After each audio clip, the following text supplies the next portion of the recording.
Përshëndetje, jam Ron Qirezi dhe sonte do ju mësoj se si ta përdorim platformën e-Kosova për të nxjerrur disa procese të ndryshme prej aplikacionit. Si fillim, shkojmë në Google Play, këtë rast për shkak të se jemi duke përdorur Samsung, nëse përdorim Apple, në ndonjë iPhone, hyjmë në App Store. Këtu në search e shkruajmë e-Kosova, e prekim këtu këtë butonin search, edhe pastaj na jep opsionin këtu për me instalu në telefon. Këtë rast unë e kam të instaluar, kështu që vetëm e hapim aplikacionin. Këtu shfaqemi me një formë ku duhet t'i japim disa të dhëna, si numri personal ose fjalë kalimi, nëse vetëm kemi mjë qas në llogarisë.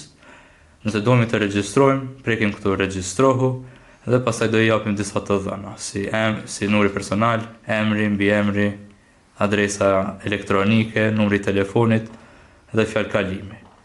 Pasi ti kryejm këto, kam na ofru një dritare që do na kërkoj që ta shtypim një kod që do na vi ose në numër të telefonit ose në email, varet se si na e zgjedhim. Kthehemi tash te qasët e hyrja në llogarinë tonë, edhe këtu duhet ta verifikojmë që jemi person i vërtet, e shkruajmë numrin personal dhe fjalë kalimin.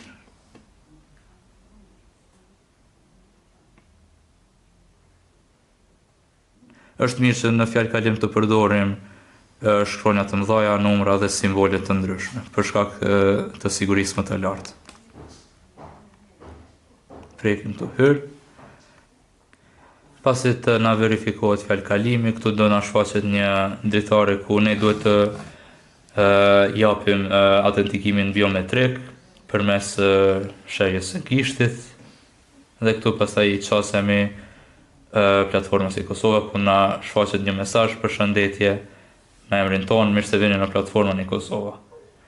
Këtu na shfaqen disa rubrika të ndryshme, prej gjendjes civile, familjes, tatimet, arsimi, shëndetësia, automjeti, e deri te fondi i sigurisë, banderolat, përbujqësi, thesar, financa e shumë të tjera.